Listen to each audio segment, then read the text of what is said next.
Em um momento de crise e desespero, uma nação se viu à beira da destruição, cercada por um império poderoso e implacável. Seu líder enfrentou a mais terrível das ameaças. Mergulharemos em uma história de fé inabalável, orações fervorosas e a intervenção divina. Descubra como 185 mil homens desapareceram em uma única noite, como os anjos do Senhor se levantaram para proteger Jerusalém e como a promessa de Deus a Davi se cumpriu diante de nossos olhos. Prepare-se para adentrar um mundo onde o impossível se tornou possível, onde Deus manifestou seu poder e sua glória. Uma história que transcende os séculos e nos lembra de que, quando confiamos em Deus, não há desafio que não possamos superar. Imagine-se em um tempo antigo, quando a intervenção divina moldava o destino de nações. A Bíblia, esse tesouro de histórias, nos revela como Deus interveio nas questões do seu povo. A história de Ezequias, enfrentando inúmeros inimigos, é um dos mais inspiradores exemplos desse divino envolvimento.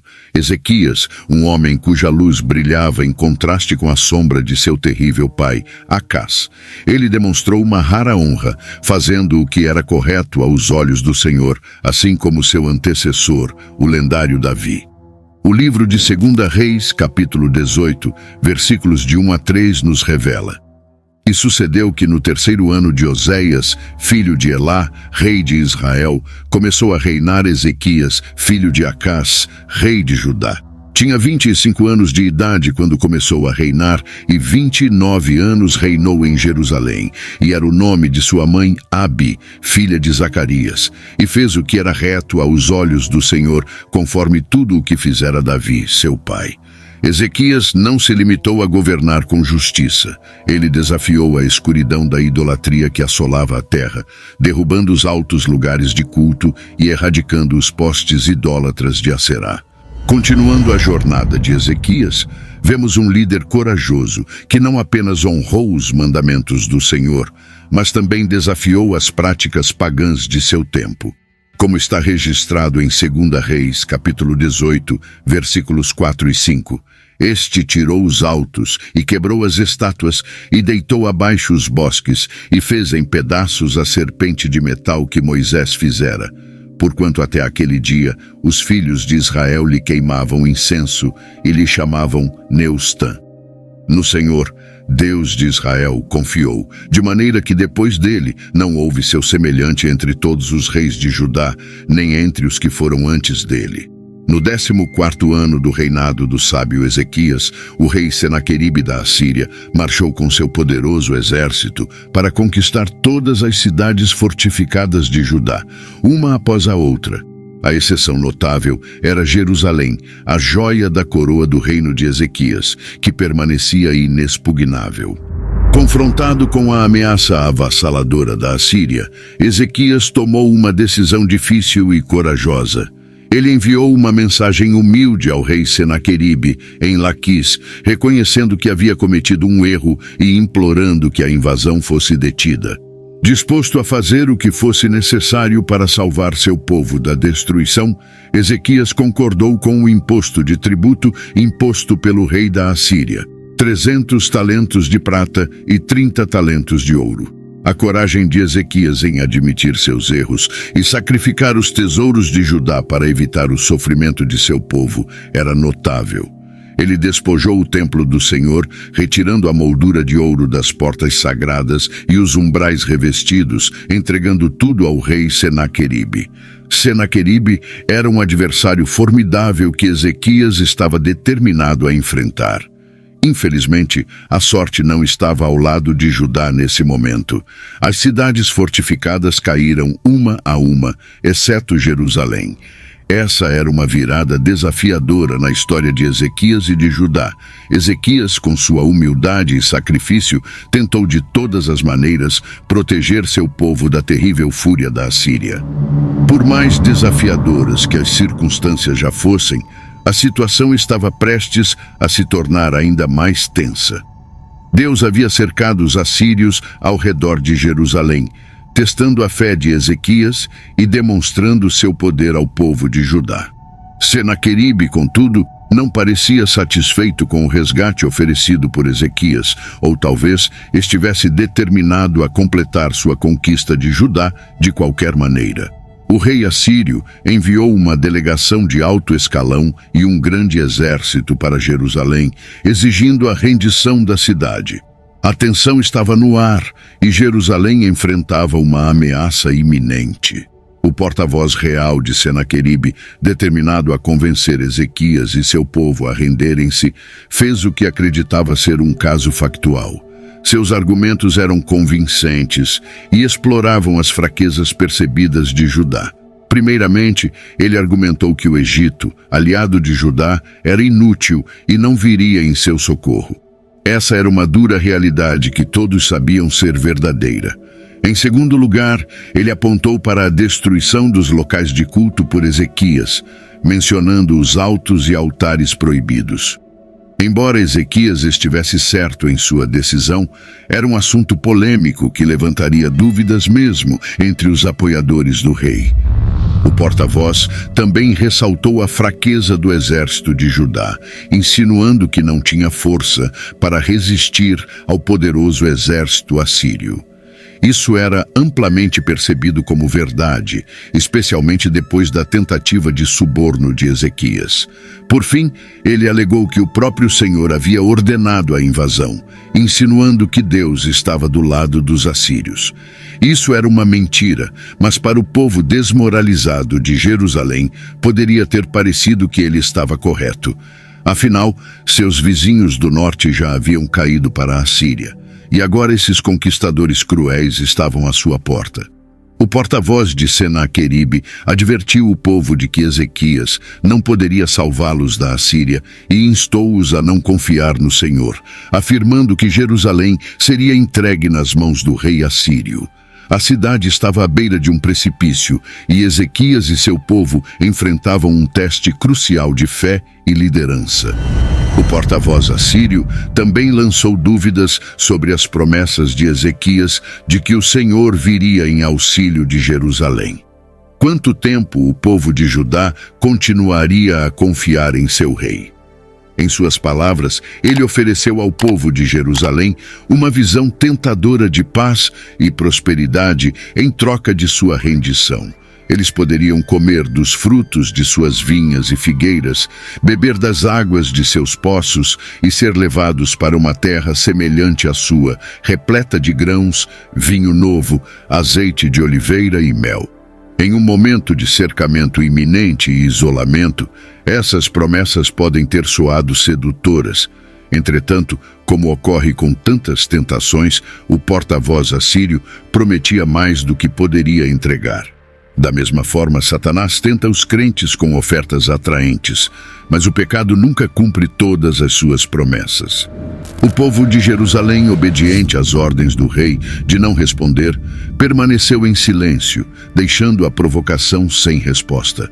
O relato chegou a Ezequias através de Eliaquim, Sebna e Joá, que estavam profundamente preocupados e vestidos em trajes de luto, trazendo a notícia da angustiante mensagem.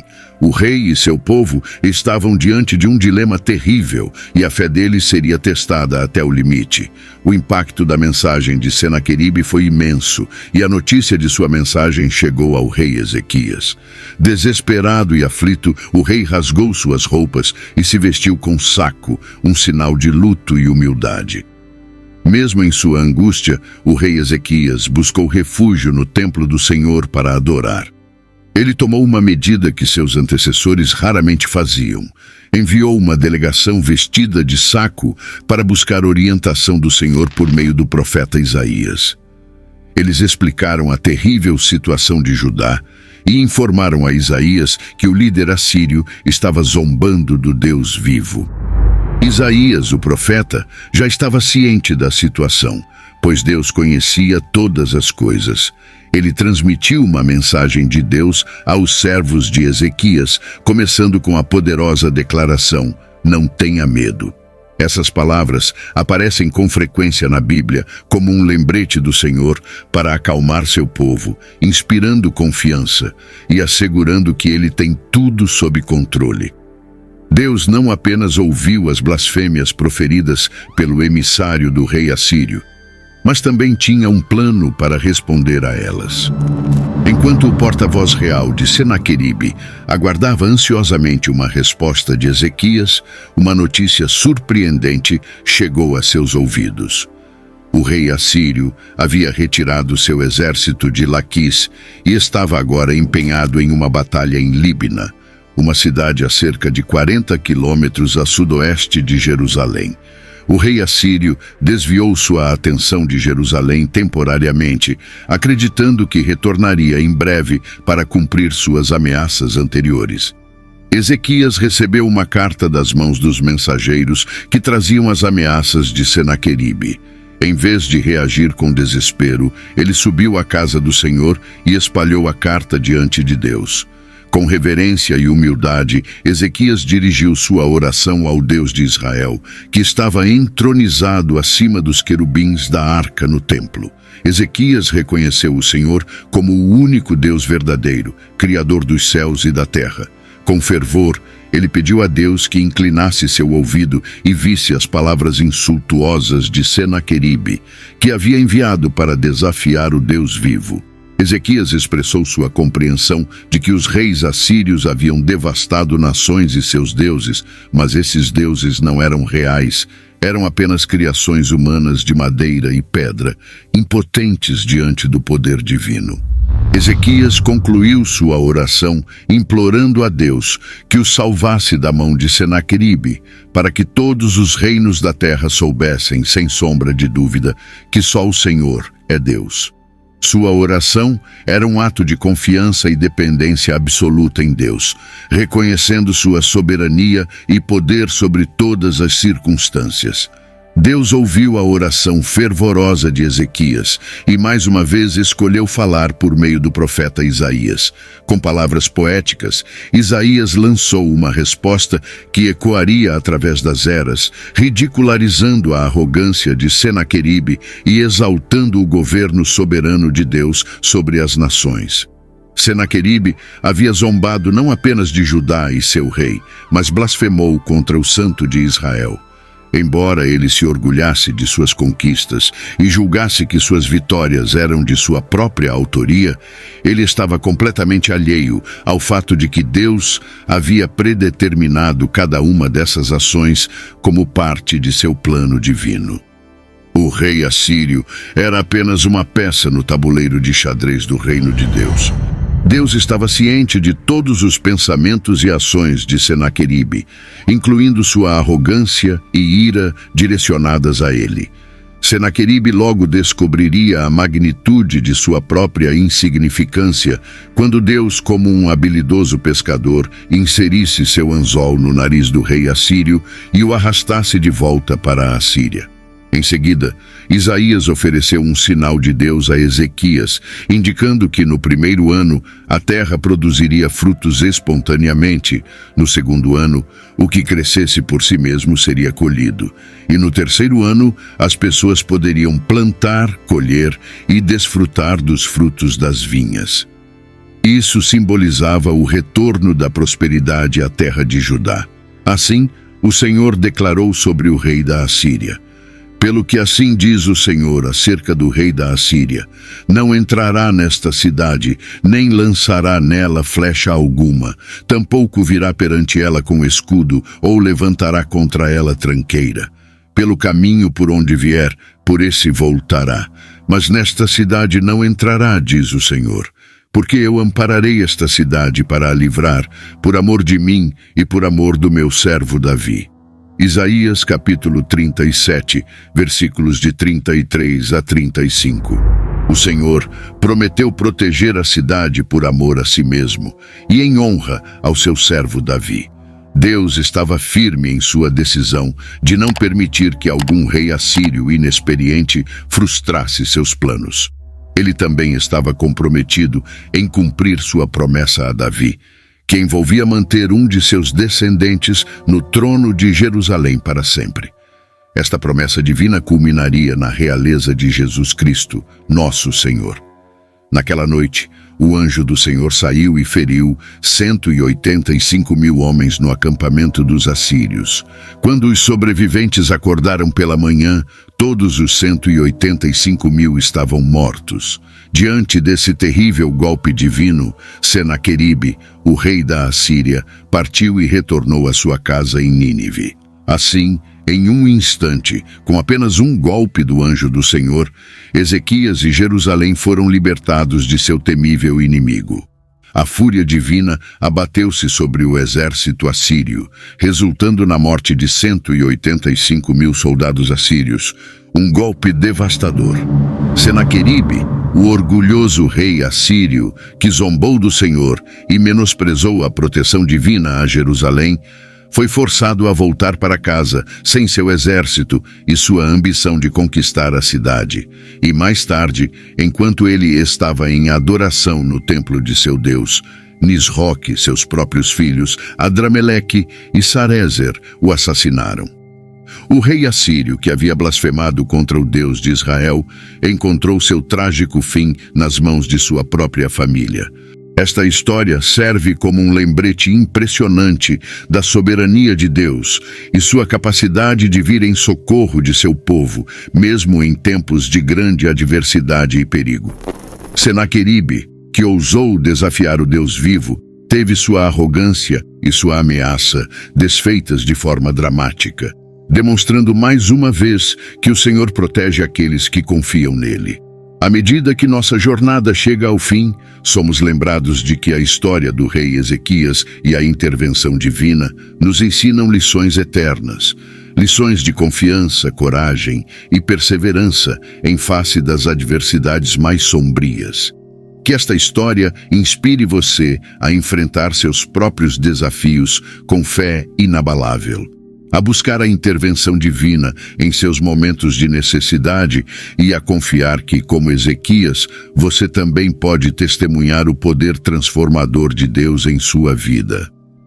Obrigado por assistir a este vídeo e por se juntar a nós nesta jornada de descoberta e reflexão. Se você encontrou inspiração aqui, compartilhe essa mensagem de esperança e fé com outros. Continue buscando a verdade, continue confiando em Deus e continue acreditando que, como Ezequias, você também pode superar as adversidades que encontrar no caminho. Até a próxima e que a paz e a graça de Deus estejam sempre com você.